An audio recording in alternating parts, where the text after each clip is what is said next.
आइए सुनते हैं कालजयी साहित्यकार मुंशी प्रेमचंद के उपन्यास रंगभूमि का भाग 9। सोफिया इस समय उस अवस्था में थी जब एक साधारण हंसी की बात, एक साधारण आंखों का इशारा, किसी का उसे देखकर मुस्कुरा देना, किसी मेहरी का उसकी आज्ञा का पालन करने में एक क्षण का विलंब करना, ऐसी हजारों बातें जो नित्य घरों में होती है और जिनकी कोई परवाह भी नहीं करता, उसका दिल दुखाने के लिए काफी हो सकती थी। चोट खाए हुए अंग को मामूली सी ठेस भी असहाय हो जाती है। फिर इंदु का बिना उससे कुछ कहे सुने चले जाना क्यों ना दुखजनक होता। इंदु तो चली गई, पर वो बहुत देर तक अपने कमरे के द्वार पर मूर्ति की भांति खड़ी सोचती रही। ये तिरस्कार क्यों? मैंने ऐसा कौन सा अपराध किया है जिसका मुझे ये दंड मिला है? अगर उसे ये मंजूर ना था कि वो मुझे साथ ले जाती तो साफ साफ कह देने में क्या आपत्ति थी। मैंने उसके साथ चलने के लिए आग्रह तो नहीं किया था ना। क्या मैं इतना भी नहीं जानती कि विपत्ति में कोई किसी का साथी नहीं होता? वो रानी है, उसकी इतनी कृपा क्या कम थी कि मेरे साथ हंस बोल लिया करती थी। मैं उसकी सहेली बनने के योग्य कब थी? क्या मुझे इतनी समझ भी ना थी? लेकिन इस तरह आंखें फेर लेना कोई भलमानसी है? राजा साहब ने ना माना होगा, ये केवल बहाना है। राजा साहब इतनी सी बात को कभी अस्वीकार नहीं कर सकते। इंदु ने खुद ही ये सोचा होगा। वहां बड़े बड़े आदमी मिलने आवेंगे, उनसे इसका परिचय क्यों कर करवाऊंगी? कदाचित ये शंका हुई हो कि कहीं इसके सामने मेरा रंग फीका ना पड़ जाए।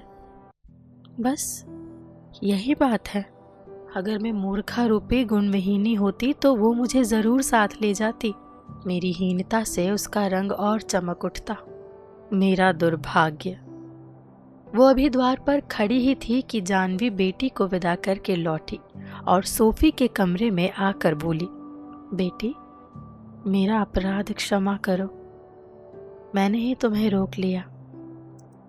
इंदु को बुरा लगा, पर करूं क्या? वो तो गई ही, तुम भी चली जा। विनय भी राजपुताना जाने को तैयार बैठे हैं। मेरी तो मौत हो जाती। तुम्हारे रहने से मेरा दिल बहलता रहेगा। सच कहती हूँ बेटी, तुमने मुझ पर कोई मोहिनी मंत्र फूंक दिया है। सोफिया, आपकी शालीनता है जो आप ऐसा कहती है। मुझे खेद है, इंदु ने जाते समय मुझसे हाथ भी ना मिलाया। जानवी, केवल लज्जावश बेटी, केवल लज्जावश। मैं तुझसे कहती हूँ, ऐसी सरल बालिका संसार में ना होगी। तुझे रोककर मैंने उस पर घोर अन्याय किया है। मेरी बच्ची का वहाँ जरा भी जी नहीं लगता। महीने भर रह जाती है तो स्वास्थ्य बिगड़ जाता है। इतनी बड़ी रियासत है, महेंद्र सारा बोझा उसी के सिर पर डाल देते हैं। उन्हें तो म्यूनिसिपालिटी से ही फुर्सत नहीं मिलती। बेचारी आय व्यय का हिसाब लिखते लिखते घबरा जाती है। उस पर एक एक पैसे का हिसाब। महेंद्र को हिसाब रखने की धुन है। जरा सा फर्क पड़ा तो उसके सिर हो जाते हैं। इंदु को अधिकार है जितना चाहे खर्च करे, पर हिसाब जरूर लिखे। राजा साहब किसी की रू रियासत नहीं करते। कोई नौकर एक पैसा भी खा जाए तो उसे निकाल देते हैं, चाहे उसने उसकी सेवा में अपना जीवन बिता दिया हो। यहाँ मैं इंदु को कभी कड़ी निगाह से नहीं देखती, चाहे घी का घड़ा लुढ़का दे। वहाँ जरा जरा सी बात पर राजा साहब की घुड़कियां सुननी पड़ती है। बच्ची से बात नहीं सही जाती, जवाब तो देती नहीं, और यही हिंदू स्त्री का धर्म है। पर रोने लगती है। वो दया की मूर्ति है। कोई उसका सर्वस्व खा जाए, लेकिन जैसे ही उसके सामने आकर रोया, बस उसका दिल पिघला। सोफी, भगवान ने मुझे 2 बच्चे दिए और दोनों ही को देखकर हृदय शीतल हो जाता है। इंदु जितनी ही कोमल प्रकृति और सरल हृदया है, विनय उतना ही धर्मशील और साहसी है। थकना तो जानता ही नहीं। मालूम होता है दूसरों की सेवा करने के लिए ही उसका जन्म हुआ है। घर में किसी टहलने को भी कोई शिकायत हुई और सब काम छोड़कर उसकी दवा दारू करने लगा। एक बार मुझे ज्वर आने लगा था। इस लड़के ने 3 महीने तक द्वार का मुंह नहीं देखा। नित्य मेरे पास बैठा रहता, कभी पंखा झलता, कभी पांव सहलाता, कभी रामायण और महाभारत पढ़कर सुनाता। मैं कितना कहती, बेटा जाओ घूम फिरो, आखिर ये दिन कब लौट कर आएंगे, डॉक्टर रोज आते ही हैं, तुम क्यों मेरे साथ सती होते हो। पर किसी तरह ना जाता। अब कुछ दिनों से सेवा समिति का आयोजन कर रहा है। कुंवर साहब को जो सेवा समिति से इतना प्रेम है वो विनय ही के सत्संग का फल है, नहीं तो आज से 3 साल पहले इनका सा विलासी सारे नगर में ना था। दिन में 2 बार हजामत बनाती थी। दर्जनों धोबी और दर्जी कपड़े धोने और सीने के लिए नौकर थे। पेरिस से कुशल धोबी कपड़े संवारने के लिए आया करता था। कश्मीर और इटली के बावर्ची खाना पकाते थे। तस्वीरों का इतना व्यसन था कि कई बार अच्छे चित्र लेने के लिए इटली तक की यात्रा की। तुम इन दिनों मसूरी रही होगी। सैर करने निकलते तो सशस्त्र सवारों का दल साथ चलता। शिकार खेलने की लत थी। महीनों शिकार खेलते रहते, कभी कश्मीर, कभी बीकानेर, कभी नेपाल, केवल शिकार खेलने जाते। विनय ने उनकी काया ही पलट दी। जन्म का विरागी है, पूर्व जन्म में अवश्य कोई ऋषि रहा होगा। सोफी, आपके दिल में सेवा और भक्ति के इतने ऊंचे भाव कैसे जागृत हुए? ये तो प्रायः रानियां अपने भोग विलास में ही मगन रहती हैं। यहाँ तो प्रायः रानियां अपने भोग विलास में ही मगन रहती है। जानवी, बेटी ये डॉक्टर गांगुली के सदुपदेश का फल है। जब इंदु 2 साल की थी तो मैं बीमार पड़ी। डॉक्टर गांगुली मेरी दवा करने के लिए आए। हृदय का रोग था, जी घबराया करता, मानो किसी ने उच्चाटन मंत्र मार दिया हो। डॉक्टर महोदय ने मुझे महाभारत पढ़कर सुनाना शुरू किया। उसमें मेरा ऐसा जी लगा कि कभी कभी आधी रात तक बैठी पढ़ा करती। थक जाती तो डॉक्टर साहब से पढ़वा कर सुनती। फिर तो वीरता पूर्ण कथाओं के पढ़ने का मुझे ऐसा चस्का लगा कि राजपूतों की ऐसी कोई कथा नहीं जो मैंने ना पढ़ी हो। उसी समय में मेरे मन में जाति प्रेम का भाव अंकुरित हुआ। एक नई अभिलाषा उत्पन्न हुई। मेरी कोख से भी कोई ऐसा पुत्र जन्म लेता जो अभिमन्यु, दुर्गादास और प्रताप की भांति जाति का मस्तक ऊंचा करता। मैंने व्रत लिया कि पुत्र हुआ तो उसे देश और जाति के हित के लिए समर्पित कर दूंगी। मैं उन दिनों तपस्विनी की भांति जमीन पर सोती, केवल एक बार रूखा भोजन करती, अपने बर्तन तक अपने हाथ से धोती थी। एक वे देवियां थी जो जाति की मर्यादा रखने के लिए प्राण तक दे देती थी। एक मैं अभागिन हूँ कि लोक पर लोक की सब चिंताएं छोड़कर केवल विषय वासनाओं में लिप्त हूँ।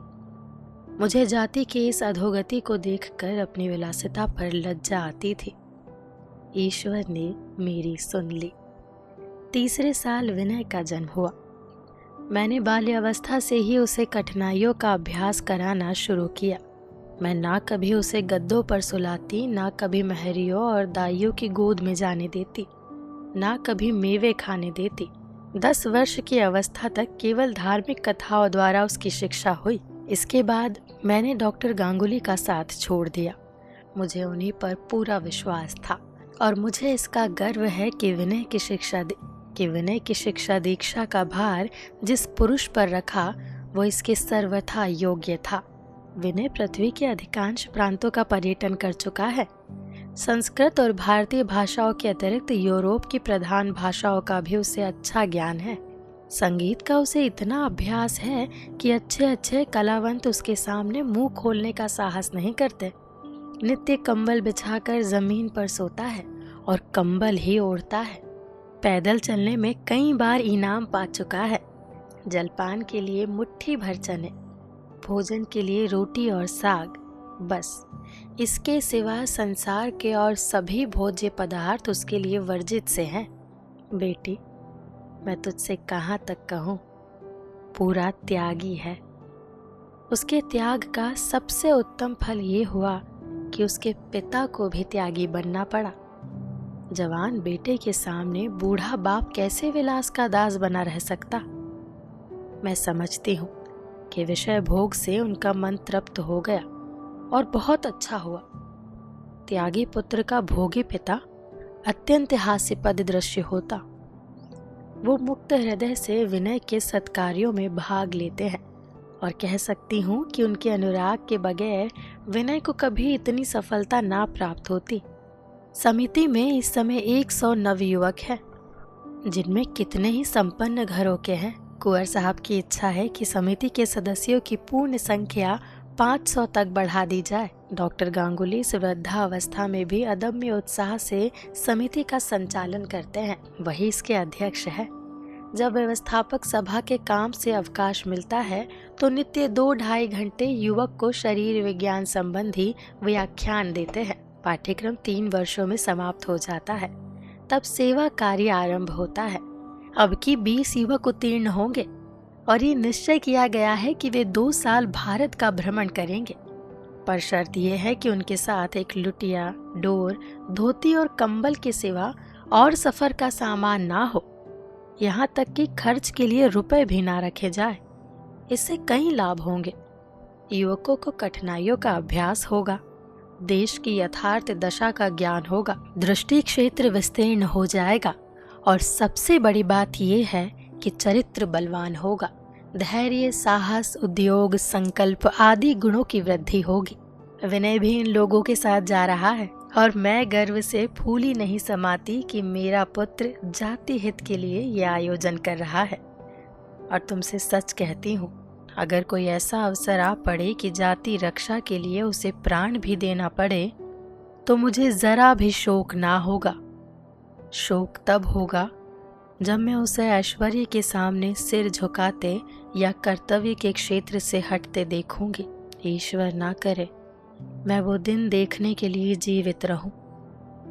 मैं नहीं कह सकती कि उस वक्त मेरे चित्त की क्या दशा होगी। शायद मैं विनय के रक्त की प्यासी हो जाऊं। शायद इन निर्बल हाथों में इतनी शक्ति आ जाए कि मैं उसका गला घोट दूं। ये कहते कहते रानी के मुख पर एक विचित्र तेजस्विता की झलक दिखाई देने लगी। अश्रुपूर्ण नेत्रों में आत्मगौरव की लालिमा प्रस्फुटित होने लगी।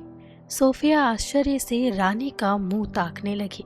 इस कोमल काया में इतना अनुरक्त और परिष्कृत हृदय छिपा हुआ है, इसकी वो कल्पना भी नहीं कर सकती थी।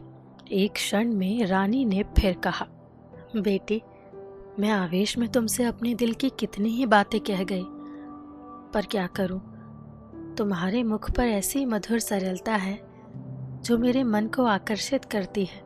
इतने दिनों में मैंने तुम्हें खूब पहचान लिया। तुम सोफी नहीं, स्त्री के रूप में विनय हो। कुंवर साहब तो तुम्हारे ऊपर मोहित हो गए हैं। घर में आते हैं तो तुम्हारी चर्चा जरूर करते हैं। यदि धार्मिक बाधा ना होती तो उन्होंने मिस्टर सेवक के पास विनय के विवाह का संदेशा कभी का भेज दिया होता। सोफी का चेहरा शर्म से लाल हो गया। लंबी लंबी पलकें नीचे को झुक गई और अधरों पर एक अति सूक्ष्म, शांत, मृदुल मुस्कान की छटा दिखाई दी।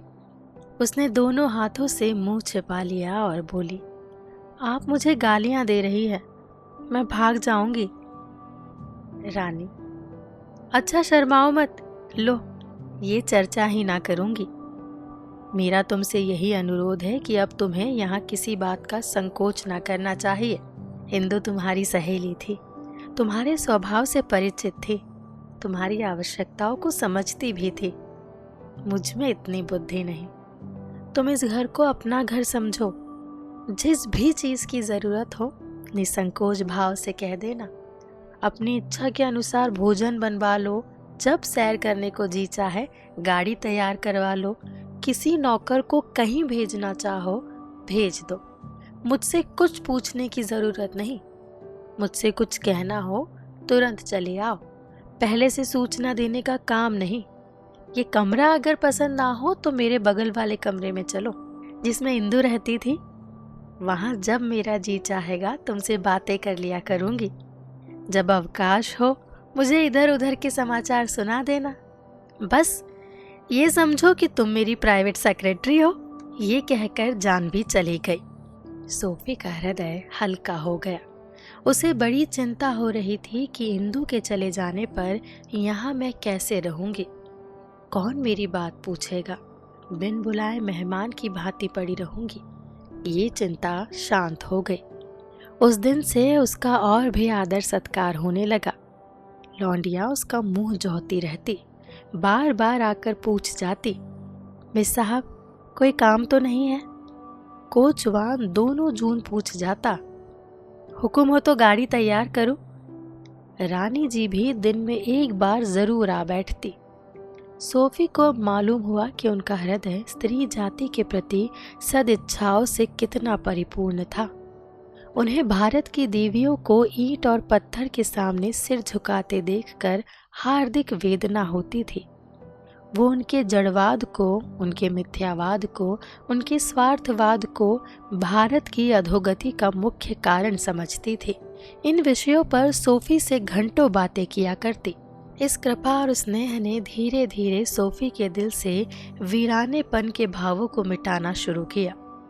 उसके आचार विचार में परिवर्तन होने लगा। लौंडियों से कुछ कहते हुए अब झेप ना होती। भवन के किसी भाग में जाते हुए अब संकोच ना होता। किंतु जैसे जैसे घटती थी, विलास प्रियता बढ़ती थी। उसके अवकाश की मात्रा में वृद्धि होने लगी। विनोद से रुचि होने लगी। कभी कभी प्राचीन कवियों के चित्रों को देखती, कभी बाग की सैर करने चली जाती, कभी पियानो पर जा बैठती। यहाँ तक कि कभी कभी जानवी के साथ शतरंज भी खेलने लगी। वस्त्राभूषण से अब वो उदासीनता ना रही। गाउन के बदले रेशमी साड़ियां पहनने लगी। रानी जी के आग्रह में कभी कभी पान भी खा लेती। कंघी चोटी से प्रेम हुआ। चिंता त्याग मूलक होती है। निश्चिंतता का आमोद विनोद से मेल है। एक दिन तीसरे पहर वो अपने कमरे में बैठी हुई कुछ पढ़ रही थी। गर्मी इतनी सख्त थी कि बिजली के पंखे और खस के टटट्टियों के होते हुए भी शरीर से पसीना निकल रहा था। सहसा प्रभु सेवक आकर बोले, सोफी जरा चलकर एक झगड़े का निर्णय कर दो। मैंने एक कविता लिखी है। विनय सिंह को उसके विषय में कई शंकाएं हैं। मैं कुछ कहता हूँ, वो कुछ कहते हैं। फैसला तुम्हारे ऊपर छोड़ा गया है, जरा चलो ना। सोफी, मैं काव्य संबंधी विवाद का क्या निर्णय करूंगी? पिंगल का अक्षर तक नहीं जानती, अलंकारों का लेश मात्र भी ज्ञान नहीं, मुझे व्यर्थ ले जाते हो। प्रभु सेवक, उस झगड़े का निर्णय करने के लिए पिंगल जानने की जरूरत नहीं। मेरे और उनके आदर्श में विरोध है। चलो तो। सोफी आंगन से निकली तो ज्वाला सी देह में लगी। जल्दी जल्दी पग उठाते हुए विनय के कमरे में आई, जो राजभवन के दूसरे भाग में था। आज तक वो यहाँ कभी ना आई थी। कमरे में कोई सामान ना था, केवल एक कंबल बिछा हुआ था और जमीन पर ही 10-5 पुस्तकें रखी हुई थी। न पंखा, न खस की टट्टी, न पर्दे, न तस्वीरें। पछुआ सीधे कमरे में आती थी। कमरे की दीवारें जलते तवे की भांति तप रही थी। वहीं विनय कंबल पर सिर झुकाए बैठे हुए थे। सोफी को देखते ही वो उठ खड़े हुए और उसके लिए कुर्सी लाने दौड़े। सोफी, कहाँ जा रहे हैं? प्रभु सेवक, तुम्हारे लिए कुर्सी लाने। सोफी, वो कुर्सी लगाएंगे और मैं बैठूंगी? भद्दी बात है। प्रभु सेवक, मैं रोकता भी तो ना मानते। सोफी, इस कमरे में इनसे कैसे रहा जाता है? प्रभु सेवक, पूरे योगी है, मैं तो प्रेमवश चला आता हूँ। इतने में विनय ने एक गद्देदार कुर्सी लाकर सोफी के लिए रख दी। सोफी संकोच और लज्जा से गड़ी जा रही थी। विनय की ऐसी दशा हो रही थी मानो पानी में भीग रहे हैं। सोफी मन में कहती थी, कैसा आदर्श जीवन है। विनय मन में कहते थे, कितना अनुपम सौंदर्य है। दोनों अपनी अपनी जगह खड़े रहे। आखिर विनय को एक उक्ति सूझी, प्रभु सेवक की ओर देख कर बोले, हम और तुम वादी है, खड़े रह सकते हैं, पर न्यायाधीश का तो उच्च स्थान पर बैठना उचित ही है। सोफी ने प्रभु सेवक की ओर ताकते हुए उत्तर दिया, खेल में बालक अपने को भूल नहीं जाता। अंत में तीनों प्राणी कंबल पर बैठे। प्रभु सेवक ने अपनी कविता पढ़ सुनाई। कविता माधुर्य में डूबी हुई, उच्च और पवित्र भावों से परिपूर्ण थी। कवि ने प्रसाद गुण कूट कूट कर भर दिया था। विषय था एक माता का अपनी पुत्री को आशीर्वाद। पुत्री ससुराल जा रही है, माता उसे गले लगाकर आशीर्वाद देती है। पुत्री, तू पति पारायण हो, तेरी गोद फले, उसमें फूल के से कोमल बच्चे खेले, उनकी मधुर हास्य ध्वनि से तेरा घर और आंगन गूंजे। तुझ पर लक्ष्मी की कृपा हो, तू पत्थर भी छुए तो कंचन हो जाए। तेरा पति तुझ पर उसी भांति अपने प्रेम की छाया रखे जैसे छप्पर दीवार को अपनी छाया में रखता है। कवि ने इन्हीं भावों के अंतर्गत दाम्पत्य जीवन का एक ऐसा सुललित चित्र खींचा था कि उसमें प्रकाश, पुष्प और प्रेम का आधिक्य था। कहीं अंधेरी घाटियां ना थी जिसमें हम गिर पड़ते हैं, कहीं वे कांटे ना थे जो हमारे पैर में चुभते हैं, कहीं वो विकार ना था जो हमें मार्ग से विचलित कर देता है। कविता समाप्त करके प्रभु सेवक ने विनय सिंह से कहा, अब आपको इसके विषय में जो कुछ कहना हो कहिए। विनय सिंह ने सकुचाते हुए उत्तर दिया, मुझे जो कुछ कहना था मैं कह चुका। प्रभु सेवक, फिर से कहिए। विनय सिंह, बार बार वही बातें क्यों कहूं? प्रभु सेवक, मैं आपके कथन का भावार्थ कर दूं। विनय सिंह, मेरे मन में एक बात आई, कह दी, आप व्यर्थ उसे इतना बढ़ा रहे हैं। प्रभु सेवक, आखिर आप उन भावों को सोफी के सामने प्रकट करते क्यों शर्माते हैं? विनय सिंह, शर्माता नहीं हूं, लेकिन आपसे मेरा कोई विवाद नहीं है। आपको मानव जीवन का यह आदर्श सर्वोत्तम प्रतीत होता है, मुझे वो अपनी वर्तमान अवस्था के प्रतिकूल जान पड़ता है। इसमें झगड़े की कोई बात नहीं। प्रभु सेवक, हाँ, यही तो मैं आपसे कहलाना चाहता हूँ कि आप उसे वर्तमान अवस्था के प्रतिकूल क्यों समझते हैं? क्या आपके विचार में दाम्पत्य जीवन सर्वथा निध्य है? और क्या संसार के समस्त प्राणियों को संन्यास धारण कर लेना चाहिए? विनय सिंह, ये मेरा आशय कदापि नहीं कि संसार के समस्त प्राणियों को संन्यास धारण कर लेना चाहिए। मेरा आशय केवल ये था कि दाम्पत्य जीवन स्वार्थपरता का पोशाक है। इसके लिए प्रमाण की आवश्यकता नहीं, और इस अधोगति की दशा में जबकि स्वार्थ हमारी नसों में कूट कूट कर भरा हुआ है, जबकि हम बिना स्वार्थ के कोई काम या कोई बात नहीं करते, यहाँ तक कि माता पुत्र संबंध में, गुरु शिष्य संबंध में, पत्नी पुरुष संबंध में स्वार्थ का प्राधान्य हो गया है। किसी उच्च कोटि के कवि के लिए दाम्पत्य जीवन की सराहना करना, उसकी तारीफों के पुल बांधना शोभा नहीं देता। हम दाम्पत्य सुख के दास हो रहे हैं।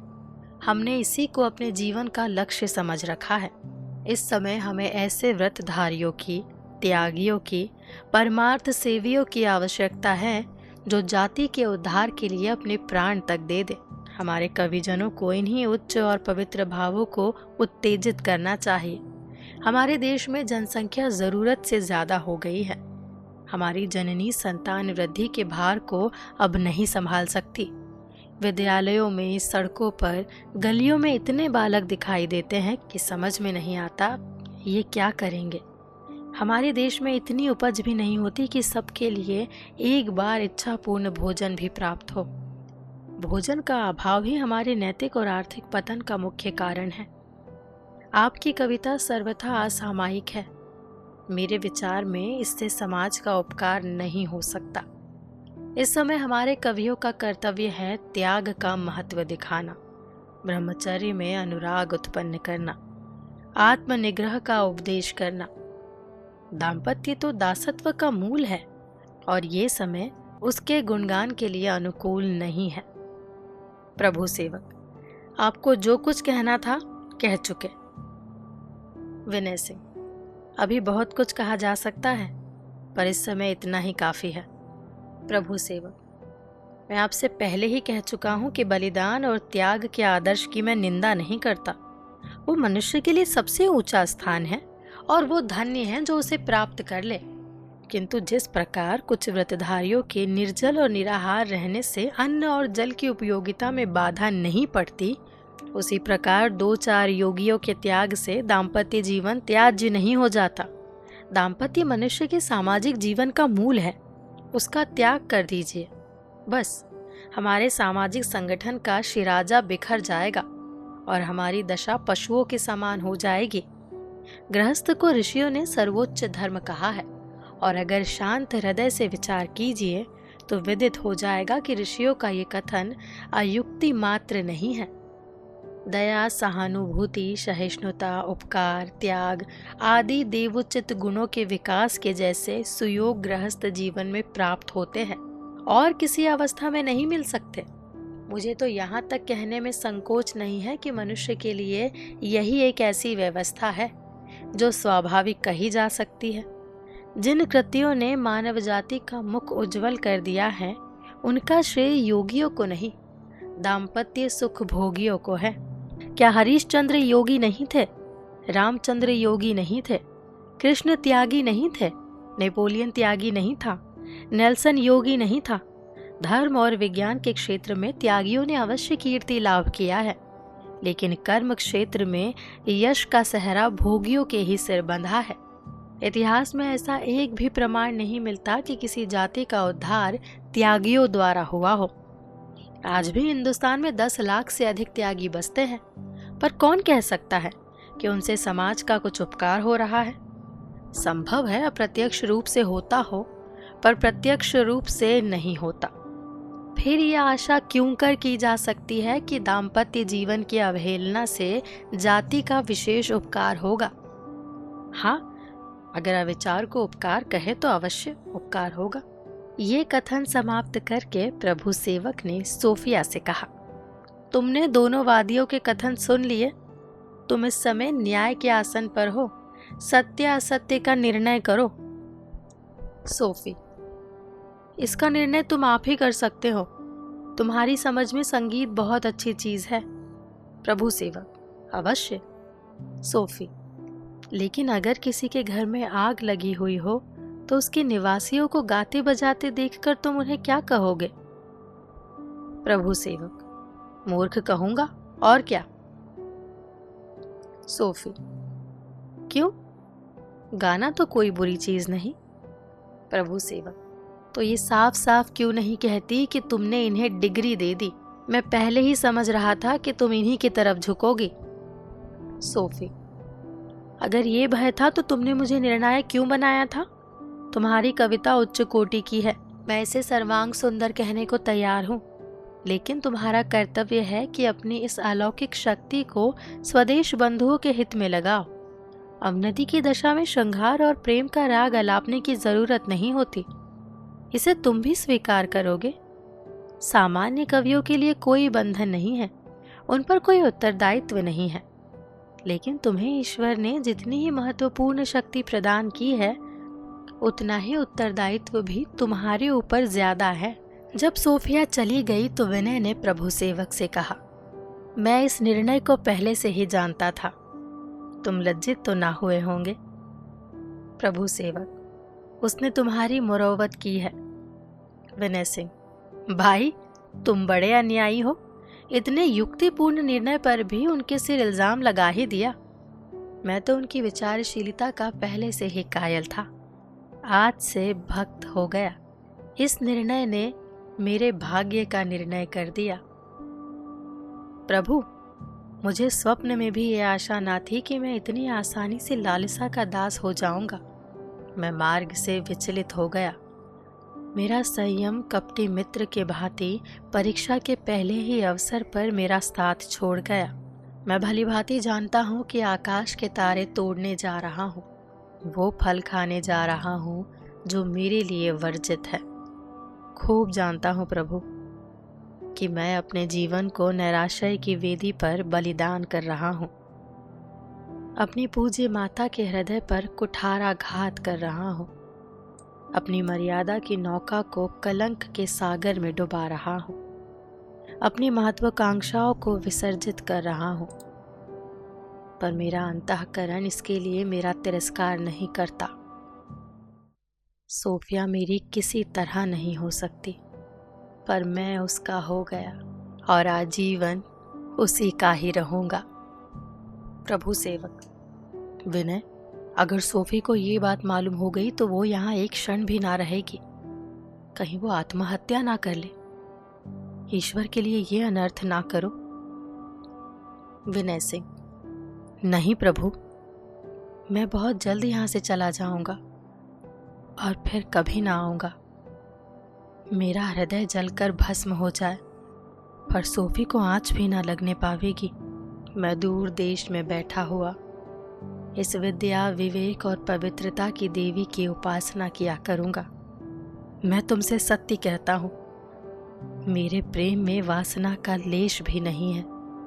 मेरे जीवन को सार्थक बनाने के लिए ये अनुराग ही काफी है।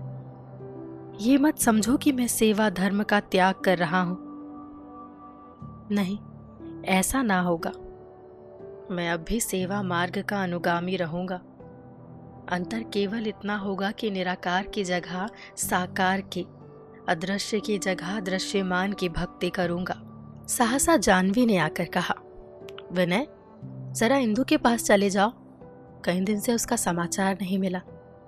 मुझे शंका हो रही है, कहीं बीमार तो नहीं हो गई। खत भेजने में विलंब तो कभी ना करती थी। विनय तैयार हो गए, कुर्ता पहना, हाथ में सोटा लिया और चल दिए। प्रभु सेवक सोफी के पास आकर बैठ गए और सोचने लगे, विनय सिंह की बातें इससे कहूं या ना कहूं। सोफी ने उन्हें चिंतित देखकर पूछा, कुंवर साहब कुछ कहते थे? प्रभु सेवक: उस विषय में तो कुछ नहीं कहते थे, पर तुम्हारे विषय में ऐसे भाव प्रकट किए जिनकी संभावना मेरी कल्पना में भी ना आ सकती थी। सोफी ने क्षण भर जमीन की ओर ताकने के बाद कहा, मैं समझती हूँ, पहले ही समझ जाना चाहिए था, पर मैं इससे चिंतित नहीं हूँ। ये भावना मेरे हृदय में भी उसी दिन अंकुरित हुई जब यहाँ आने के चौथे दिन बाद मैंने आंखें खोली और उस अर्ध चेतना की दशा में एक देव मूर्ति को सामने खड़े अपनी और वात्सल्य दृष्टि से देखते हुए पाया। वो दृष्टि और वो मूर्ति आज तक मेरे हृदय पर अंकित है और सदैव अंकित रहेगी। प्रभु सेवक: सोफी, तुम्हें ये कहते हुए लज्जा नहीं आती? सोफिया: नहीं, लज्जा नहीं आती। लज्जा की बात ही नहीं है। वो मुझे अपने प्रेम के योग्य समझते हैं, ये मेरे लिए गौरव की बात है। ऐसे साधु प्रकृति, ऐसे त्याग मूर्ति, ऐसे सदुत्साही पुरुष की प्रेम पात्री बनने में कोई लज्जा नहीं। अगर प्रेम प्रसाद पाकर किसी युवती को गर्व होना चाहिए तो वो युवती मैं हूँ। यही वरदान था जिसके लिए मैं इतने दिनों तक शांत भाव से धैर्य धारण किए हुए मन में तप कर रही थी। वो वरदान आज मुझे मिल गया है, तो ये मेरे लिए लज्जा की बात नहीं, आनंद की बात है।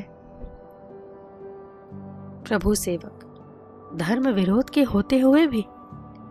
सोफिया: ये विचार उन लोगों के लिए है जिनके प्रेम वासनाओं से युक्त होते हैं।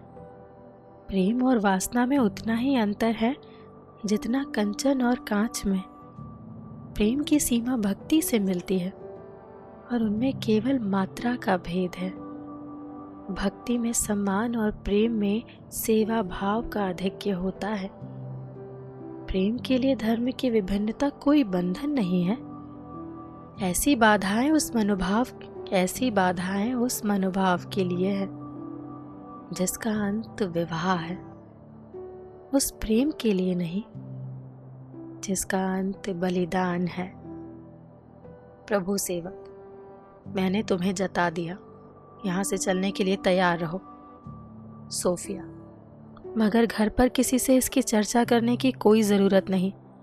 प्रभु सेवक: इससे निश्चिंत रहो। सोफिया, कुछ निश्चय हुआ? यहाँ से उनके जाने का कब इरादा है? प्रभु सेवक, तैयारियां हो रही है। रानी जी को ये बात मालूम हुई तो विनय के लिए कुशल नहीं। मुझे आश्चर्य ना होगा अगर मामा से इसकी शिकायत करे। सोफिया ने गर्व से सिर उठाकर कहा, प्रभु, कैसी बच्चों की सी बातें करते हो। प्रेम अभय का मंत्र है। प्रेम का उपासक संसार की समस्त चिंताओं और बाधाओं से मुक्त हो जाता है। प्रभु सेवक चले गए तो सोफिया ने किताब बंद कर दी और बाग में आकर हरी घास पर लेट गई। उसे आज लहराते हुए फूलों में, मंद मंद चलने वाली वायु में, वृक्षों पर चहकने वाली चिड़ियों के कलरव में, आकाश पर छाई लालिमा में एक विचित्र शोभा, एक अकथनीय सुषमा, एक अलौकिक छटा का अनुभव हो रहा था। वो प्रेम रत्न पा गई थी। उस दिन के बाद 1 सप्ताह हो गया, पर विनय सिंह ने राजपुताने को प्रस्थान ना किया। वो किसी न किसी हीले से दिन टालते जाते। कोई तैयारी ना करनी थी, फिर भी तैयारियां पूरी ना होती थी। अब विनय और सोफिया दोनों ही को विदित होने लगा कि प्रेम को जब वो स्त्री और पुरुष में हो, वासना से निर्लिप्त रखना उतना आसान नहीं जितना उन्होंने समझा था। सोफी एक किताब बगल में दबाकर प्रातःकाल बाग में जा बैठती। शाम को भी कहीं और सैर करने ना जाकर वहीं आ जाती। विनय भी उससे कुछ दूर पर लिखते पढ़ते, कुत्ते से खेलते या किसी मित्र से बातें करते अवश्य दिखाई देते। दोनों एक दूसरे की ओर दबी आंखों से देख लेते थे, पर संकोचवश कोई बातचीत करने में अग्रसर ना होता था। दोनों ही लज्जाशील थे, पर दोनों इस मौन भाषा का आशय समझते थे। पहले इस भाषा का ज्ञान ना था। दोनों के मन में एक ही उत्कंठा, एक ही विकलता, एक ही तड़प, एक ही ज्वाला थी। मौन भाषा से उन्हें तस्कीन ना होती, पर किसी को वार्तालाप करने का साहस ना होता। दोनों अपने अपने मन में प्रेम वार्ता की नई नई युक्तियां सोच कर आते और यहाँ आकर भूल जाते। दोनों ही व्रतधारी, दोनों ही आदर्शवादी थे, किंतु एक का धर्म ग्रंथों की ओर ताकने को ही जीना चाहता था। दूसरा समिति को अपने निर्धारित विषय पर व्याख्यान देने का अवसर भी ना पाता था। दोनों ही के लिए प्रेम रत्न प्रेम मध्य सिद्ध हो रहा था।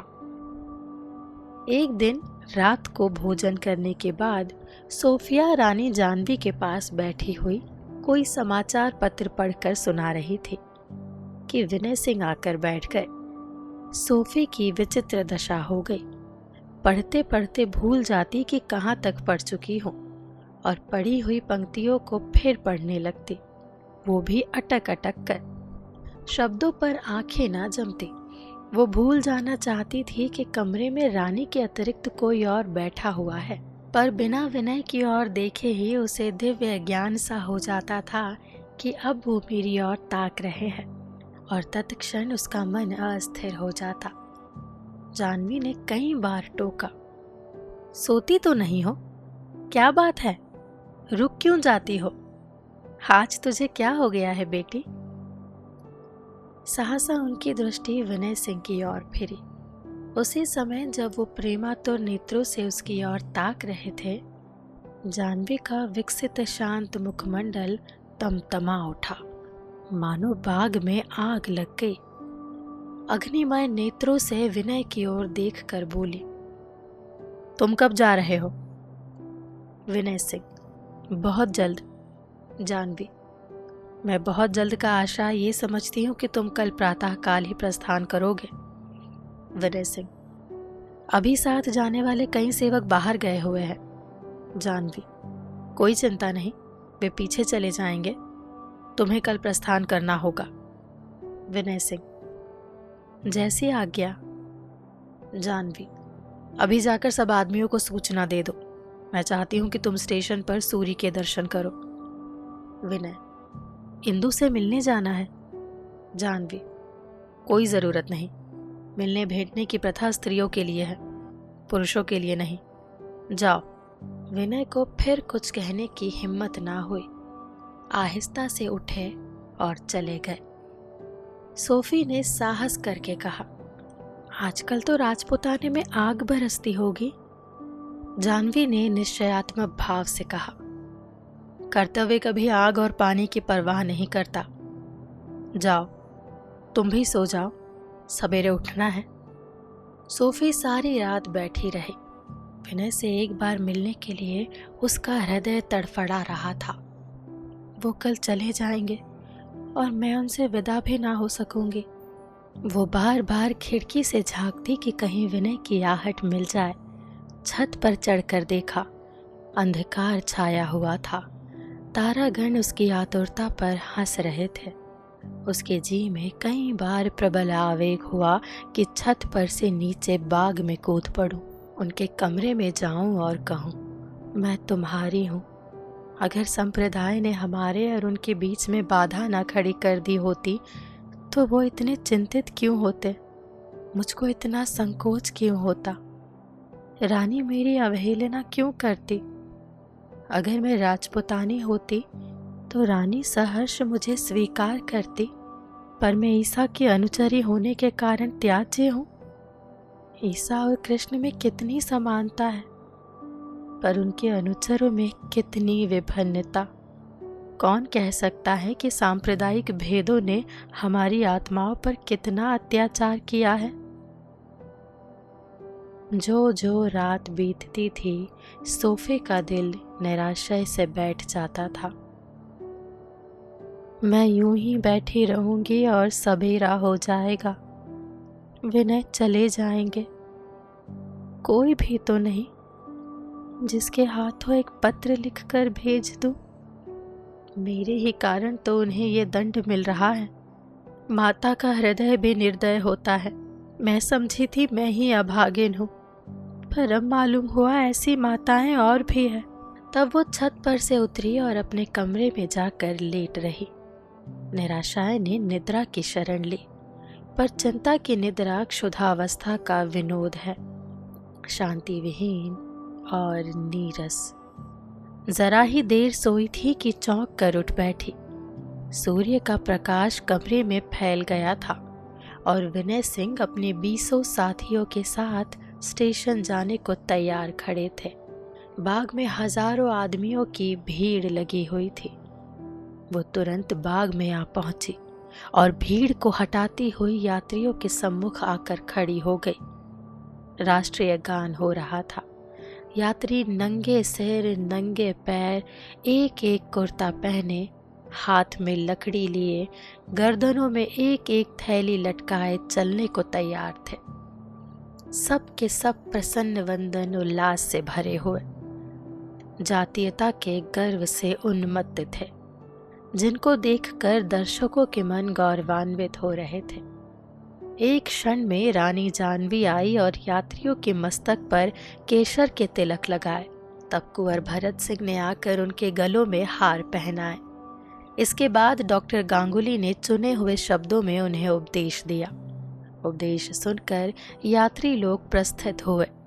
जय जयकार की ध्वनि सहस्त्र सहस्त्र कंठों से निकलकर वायुमंडल को प्रतिनिधित्व करने लगी। स्त्रियों और पुरुषों का एक समूह उनके पीछे पीछे चला। सोफिया चित्रवत खड़ी ये दृश्य देख रही थी। उसके हृदय में बार बार उत्कंठा होती थी कि मैं भी इन्हीं यात्रियों के साथ चली जाऊं और अपने दुखित बंधुओं की सेवा करूं। उसकी आंखें विनय सिंह की ओर लगी हुई थी। एकाएक विनय सिंह की आंखें उसकी ओर फिरी। उनमें कितना नैराश्य था, कितनी मर्म वेदना, कितनी विवशता, कितनी विनय। वो सब यात्रियों के पीछे चल रहे थे, बहुत धीरे धीरे, मानो पैरों में बेड़ी पड़ी हो। सोफिया उपचेतना की अवस्था में यात्रियों के पीछे पीछे चली और उसी दशा में सड़क पर आ पहुंची। फिर चौराहा मिला। इसके बाद किसी राजा का विशाल भवन मिला। पर अभी तक सोफी को खबर ना हुई कि मैं इनके साथ चली आ रही हूँ। उसे इस समय विनय सिंह के सिवा कोई और नजर नहीं आता था। कोई प्रबल आकर्षण उसे खींच लिए जाता था, यहाँ तक कि वो स्टेशन के समीप चौराहे पर पहुंच गई।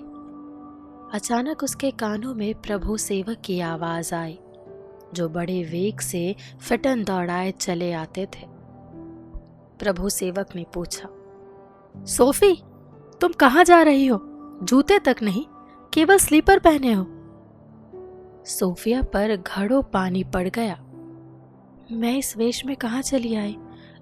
मुझे सुधी ही ना रही। लजाती हुई बोली, कहीं तो नहीं। प्रभु सेवक, क्या इन लोगों के साथ स्टेशन तक जाओगी? आओ, गाड़ी पर बैठ जाओ, मैं भी वहीं चलता हूँ। मुझे तो अभी अभी मालूम हुआ कि ये लोग जा रहे हैं। जल्दी से गाड़ी तैयार करके आ पहुंचा, नहीं तो मुलाकात भी ना होती। सोफी, मैं इतनी दूर निकल आई और जरा भी ख्याल नहीं आया कि कहाँ जा रही हूँ। प्रभु सेवक, आकर बैठ ना जाओ, इतनी दूरी आई हो तो स्टेशन तक चलो। सोफी, मैं स्टेशन ना जाऊंगी, मैं यहीं से लौट जाऊंगी। प्रभु सेवक, मैं स्टेशन से लौटाता हुआ आऊंगा। आज तुम्हें मेरे साथ घर चलना होगा। सोफी, मैं वहां ना जाऊंगी। प्रभु सेवक, बड़े पापा नाराज होंगे, आज उन्होंने तुम्हें बहुत आग्रह करके बुलवाया है। सोफी, जब तक मामा मुझे खुद आकर ना ले जाएंगे, मैं उस घर में कदम ना रखूंगी।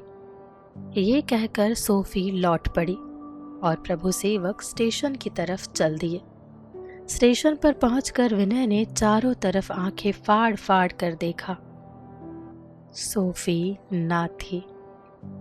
प्रभु सेवक ने उसके कान में कहा, धर्मशाले तक यूं ही रात के कपड़े पहने चली आई थी, वहां से लौट आई। जाकर खत जरूर लिखिएगा, वरना वो राजपुताने जा पहुंचेगी। विनय ने गदगद कंठ से कहा, केवल देह लेकर जा रहा हूं, हृदय यहीं छोड़े जाता हूं।